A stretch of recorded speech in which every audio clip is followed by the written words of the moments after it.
Olá, pessoal. Vamos para mais uma videoaula e o tema de hoje vai ser biomas brasileiros. Então vamos lá, galera. Eu vou, como sempre, compartilhar a minha tela aqui com vocês. A fala sempre é a mesma, né? Vamos que vamos. Vou compartilhar aqui com vocês, então. E vocês já devem estar vendo. Deixa eu só dar uma ampliada aqui. E foi. Então, galera, o tema de hoje é esse daí, né? Biomas brasileiros.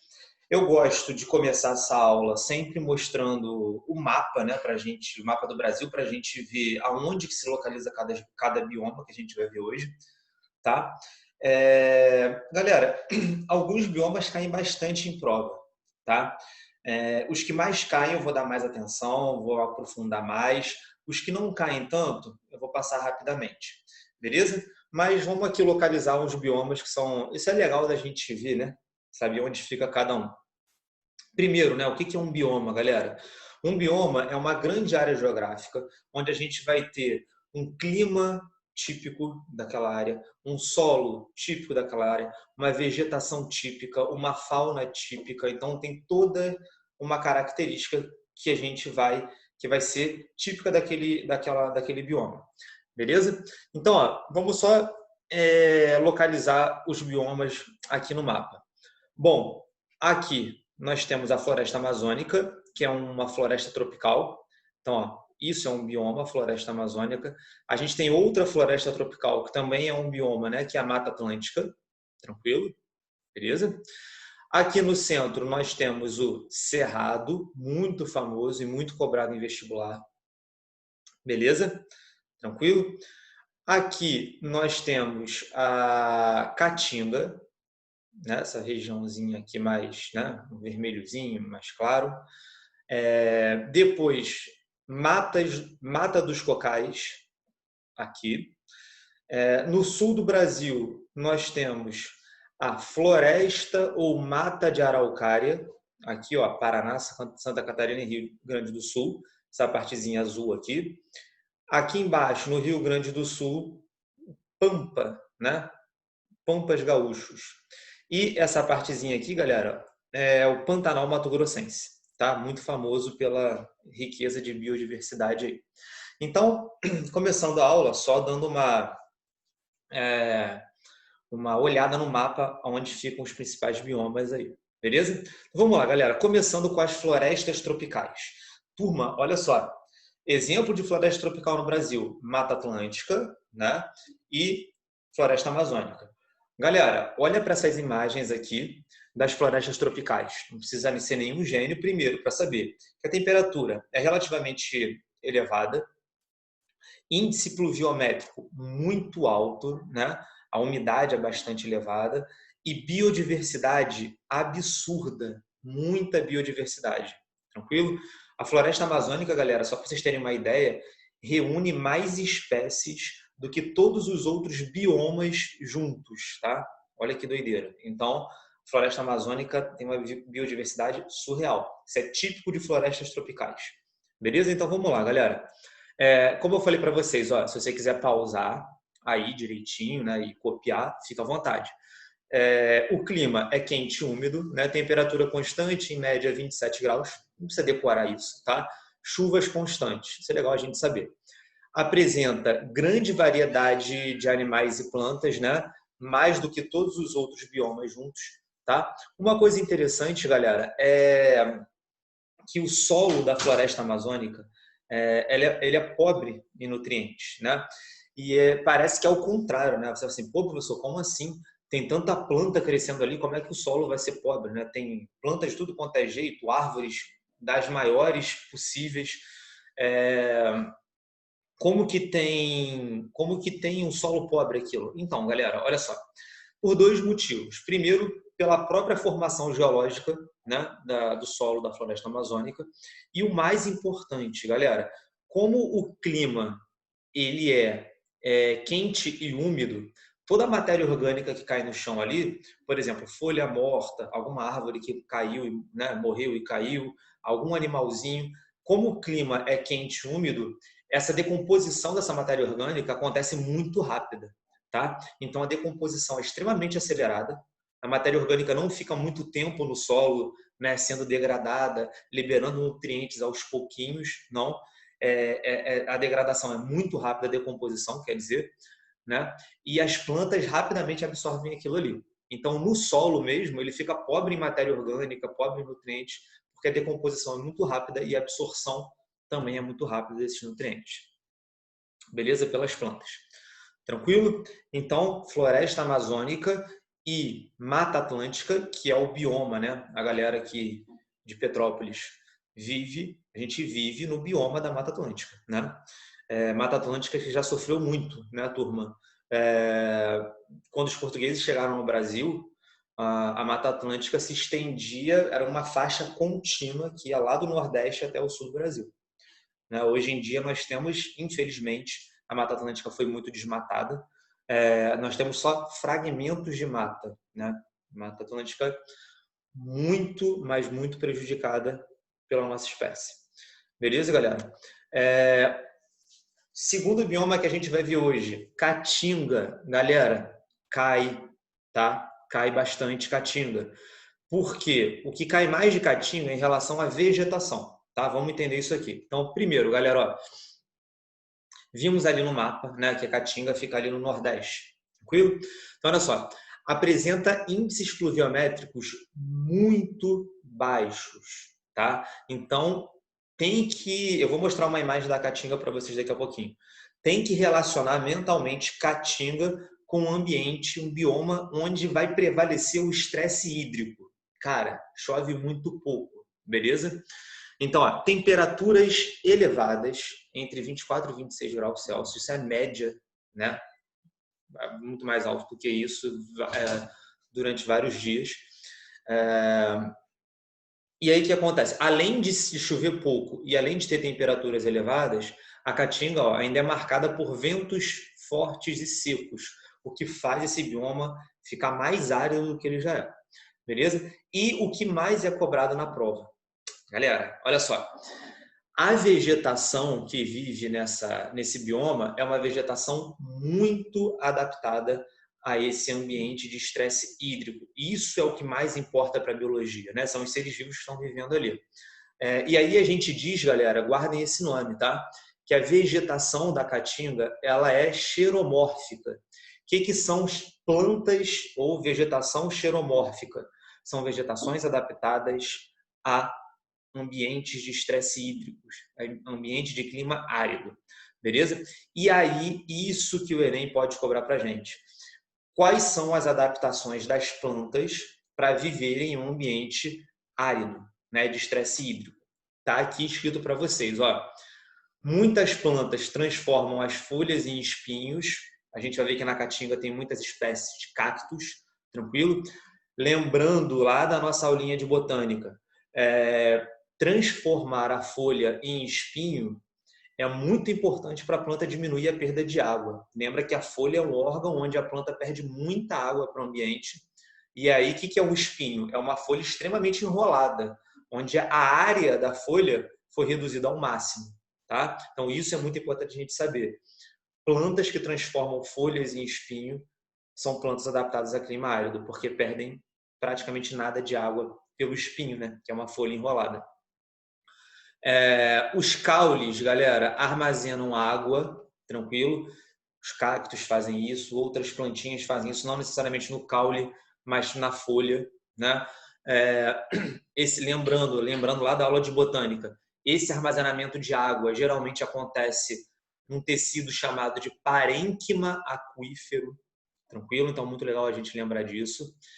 E, galera, muito importante, ó, as cutículas são altamente impermeáveis. Olha a botânica gritando aí, né, cara? O que é cutícula, galera? As plantas, como as plantas, isso no geral, tá, galera? Principalmente a partir de pteridófitas, né? O que acontece? As plantas, elas apresentam lá nas folhas dela uma camada de lipídios, tranquilo? Que a gente chama de cutícula. Essa cutícula evita a perda excessiva de água para o meio. Beleza? Então, o que acontece? As plantas da caatinga, como elas são adaptadas a clima árido, a clima de estresse hídrico, elas apresentam uma cutícula muito espessa. Então, as plantas que não transformam folhas em espinhos, lá na folhinha dela, ela vai ter uma cutícula muito espessa, né? Ou seja, extremamente impermeável. Olha quanta coisa a gente está falando aí de botânica relacionada à caatinga. Muito importante. Show? E aí olha uma imagem da caatinga. Você olha para essa foto, não tem como você não dizer que é um ambiente árido, né? Extremamente seco e quente, né? Beleza? Então isso aí é uma imagem da paisagem aí da caatinga. Beleza? Próximo bioma, galera. Cerrado. Cai pra caramba em prova. Galera, o que mais cai em prova do cerrado? É a característica mais clássica do cerrado, né? Que é mais cobrada em prova. As plantas do cerrado, as árvores, né? Os arbustos, eles apresentam o caule tortuoso. A gente está vendo aqui nessa imagem. Olha como é que o caule, né? O tronco das árvores, é muito torto, né? Todo contorcido. Isso é uma característica típica das árvores do cerrado. A gente já vai entender por que isso acontece, tá? Mas olhando para a imagem aí do cerrado que vocês estão vendo, o que predomina? Predomina mais a vegetação de gramíneas, como vocês estão vendo aí, e de arbustos. É claro que a gente tem árvores também. Arbustos, galera, são árvores de porte médio. É claro que a gente tem árvores, né, mesmo grandes, temos. Existem áreas do cerrado, galera. É porque a gente no vestibular a gente generaliza muito, né? Parece que o cerrado é só isso aí que vocês estão vendo. Galera, existem regiões do cerrado que é mata fechada mesmo, tá? Mas no vestibular a gente tenta dar uma generalizada. E a gente está vendo aí gramíneas, arbustos, um pouco espaçado um do outro, mas saibam que de verdade existem regiões do cerrado, é claro que não é o cerrado inteiro, onde você tem mata fechada mesmo. Beleza? Vamos lá. Como vocês viram ali, ó, naquele mapinha, predomina na região centro-oeste do Brasil, então é onde o cerrado está localizado. Na vegetação, a gente tem o predomínio de arbustos e de gramíneas, como eu falei para vocês. Muito, mas muito importante, galera. Nas épocas mais secas do ano, geralmente acontece ali no meio do ano, né? É comum a presença de fogo. Então, chove muito pouco, a umidade do ar fica muito baixa, a temperatura muito elevada. Galera, espontaneamente a vegetação pega fogo, beleza? E não pensem que para o cerrado isso é uma coisa ruim. Galera, as plantas que ali vivem no cerrado, muitas delas são adaptadas para se proteger desse fogo. E olha que doideira, muitas plantas precisam do fogo. Olha que doideira, né? Como assim, professor? Muitas plantas precisam do fogo. Turma, existem sementes de plantas do cerrado que só germinam depois que o fogo passa. Olha que legal, né? Eu sei disso, cara, assim, uma coisa que eu nunca vou me esquecer. Eu trabalhava quer dizer, fazia estágio, né, no laboratório de botânica da FRJ. E aí tinha uma galera do laboratório que trabalhava com plantas do cerrado, plantas de outro bioma. E aí veio uma galera lá para o laboratório, né, trazendo sementes de plantas do cerrado. O objetivo era germinar a semente no laboratório, estudar a fisiologia das plantas, né, que eles trouxeram das sementes, essas coisas todas. E aí, cara, fizeram de tudo para germinar a semente. Cara, botaram o básico, pegaram a sementinha, botaram numa terrinha úmida, não germinou. Aí a galera, caraca, o que a gente pode fazer? Ah, vamos raspar a semente. Muita semente só germina depois que você raspa, né? Aí rasparam a semente, botaram para germinar, não germinou. Aí o cara teve uma ideia. Ah, às vezes essa semente ela precisa passar pelo trato digestório de algum animal. Isso acontece muito, né? Muitas sementes só germinam depois que elas passam pela acidez do estômago de um pássaro, por exemplo. E aí ela fica meio desgastada e germina, né? Depois que o passarinho lá, o pássaro fez o cocôzinho lá com a semente. Aí o cara teve uma ideia. Pô, vamos colocar essa semente num ácido para dar uma desgastada nela. Caraca, colocaram no ácido. Botaram numa terrinha, germinou? Não. Caraca, ninguém mais sabia o que fazer para germinar a semente. Até que alguém teve uma brilhante ideia. Porra, bota fogo na semente. Botaram fogo na sementinha e a sementinha germinou, né? Claro que não na mesma hora. Botou um fogo, apagou, né? Já era o estímulo que ela precisava, botou na terra, a semente germinou. Doideira, né, cara? Então, muitas plantas do cerrado germinam só, muitas sementes, né, só germinam depois que o fogo passa. É muito comum, galera, essa presença do fogo nesse bioma, tá? Então, ó, muitas plantas, quem tem que saber, apresenta a casca do caule, né, do tronco, grossa para se proteger contra esse fogo. Uma das explicações do porquê, uma das, tá, galera? Uma das explicações do porquê o tronco das árvores é torto é justamente o fogo. Por quê? Porque o fogo anualmente vai queimar aquelas. Aí olha a botânica entrando de novo aí, ó. Por isso que biomas é legal, né? O fogo vai queimar o meristema apical do caule. Lembra que o meristema, lembra lá da nossa aulinha de histologia vegetal? Se você não lembra, tem aí videoaula para você voltar aí no canal para você ver de videoaula, tá? Sobre isso. Lembra que lá no ápice do caule tem o meristema apical do caule. É ele que vai fazer o caule crescer. Mas como toda hora esse meristema queima, em vez da plantinha crescer retinha, ela vai crescendo toda tortinha, né? Isso é uma das explicações. Outra explicação é pela característica química do solo, né, do cerrado. Ali no solo, é um solo rico em alumínio, por exemplo, e outros elementos químicos que muitos cientistas acreditam que promove esse crescimento tortuoso aí das árvores do cerrado.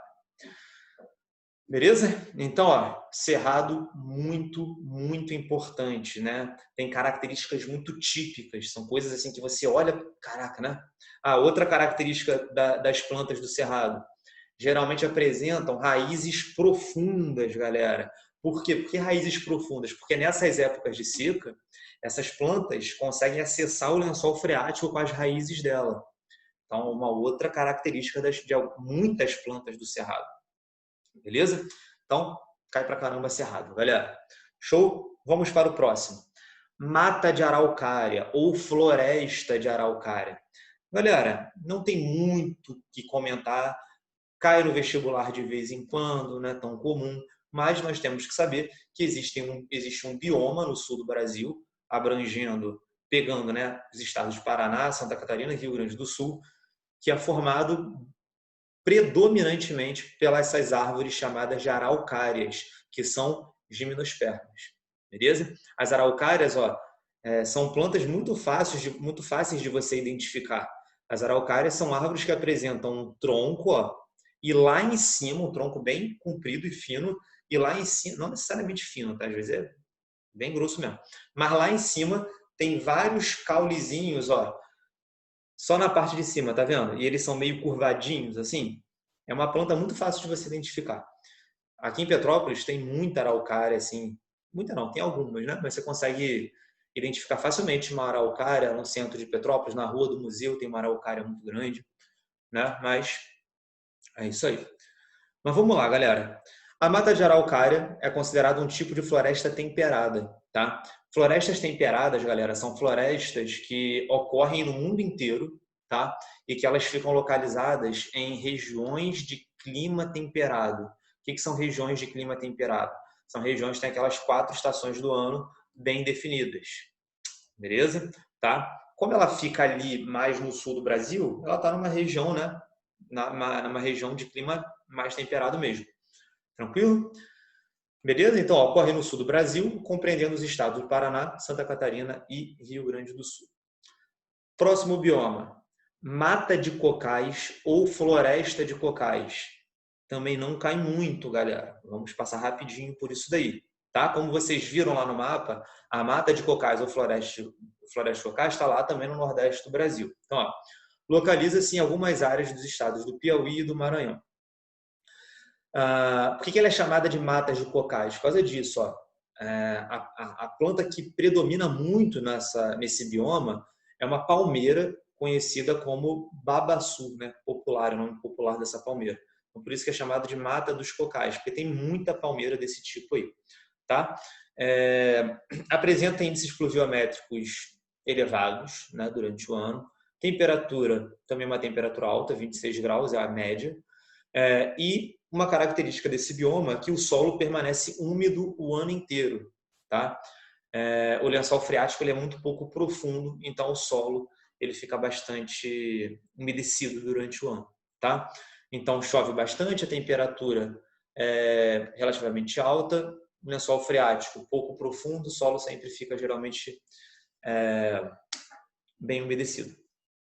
Beleza? Não cai tanto assim, tá, galera? Então, próximo.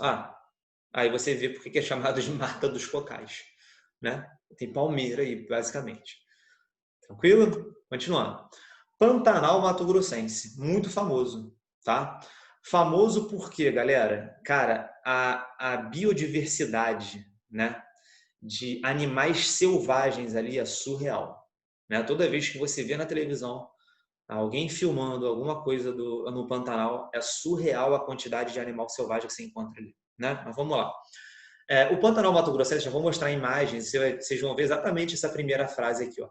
Ela é uma vasta planície, né? Inundável. Tem épocas do ano que chove muito, né? Aquela planície, né?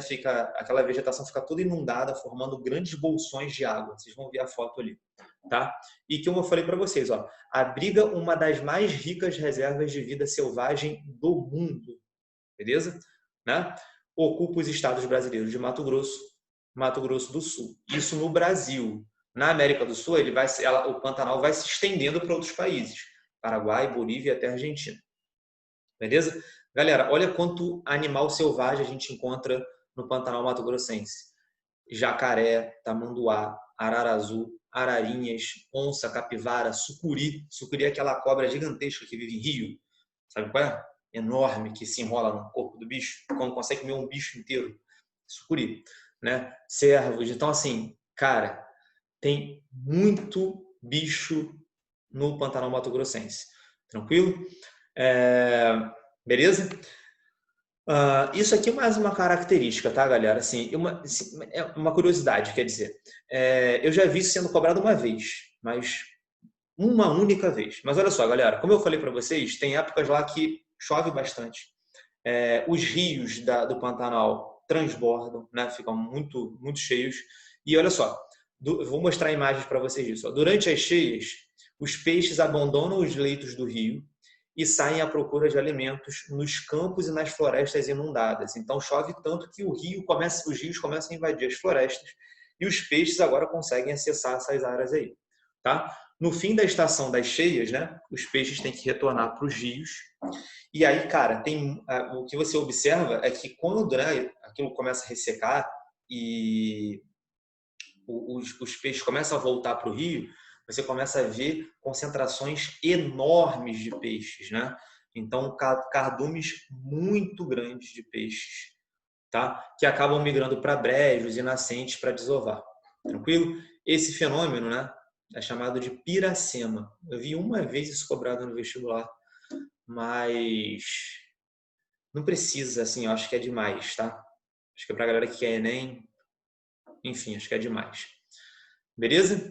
Aí vou mostrar uma imagenzinha aqui para vocês do Pantanal. Olha só. Você vê claramente que é uma planície, né, inundável, né? Você vê aí que tem muito grande, você vê várias regiõezinhas alagadas aí. Aí você encontra jacaré pra caramba, sucuri, né, doideira. Beleza? Tranquilo? Manguezal, cara, muito importante, cai muito nas provas pra gente. Galera, o manguezal, ao contrário dos outros biomas, a gente não vê uma região e fala assim, cara, ali está o manguezal. O manguezal ele é encontrado em várias regiões do Brasil, beleza? Geralmente, galera, o manguezal é um bioma ali que se forma no encontro do rio com a água salgada, com a água do mar, tá? Então, geralmente ele se encontra ali.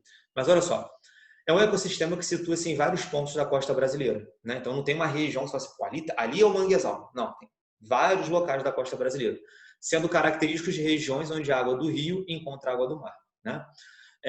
E aí, importante, vamos lá. Isso que vai vir agora é essencial, galera. Isso cai muito no Enem. Olha só. Apresenta o solo encharcado, tá? Então, quem já foi no manguezal, você vai ver que o solo é muito encharcado.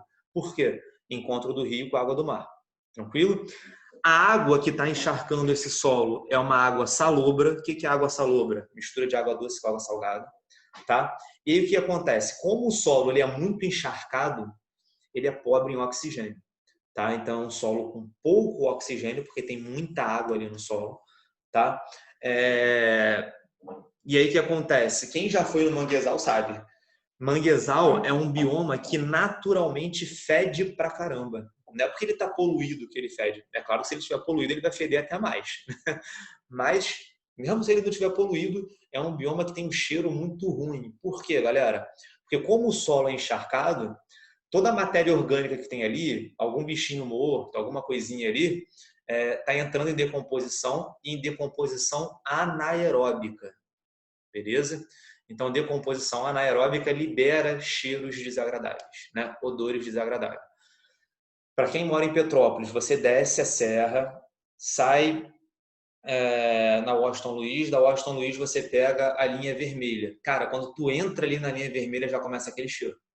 Aquilo ali é uma área de mangue, tá? Aquilo ali naturalmente já tem um cheiro ruim. É muito piorado aquele cheiro porque ali é lançado esgoto também, mas aquele cheiro que você sente ali é cheiro de manguezal, tá? Beleza? De novo, nessa área que eu falei, o negócio ainda fica pior porque é lançado esgoto ali de qualquer jeito. Beleza? Tá? Então é isso, galera. Vamos que vamos. Muitas pessoas... fazer um parênteses aqui. Muitos autores, né, de livros importantes dizem que o manguezal ele é um bioma naturalmente eutrofizado, né?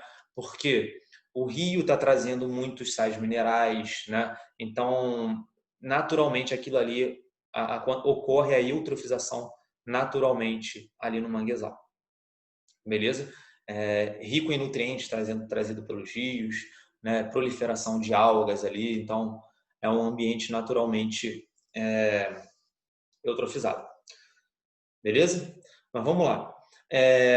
Muito legal a gente saber disso daqui, galera. Primeiro, olha a imagem do manguezal, né? Olha o solo do manguezal. Dá para notar claramente nessa imagem que ele é muito encharcado, ele é muito alagado, né?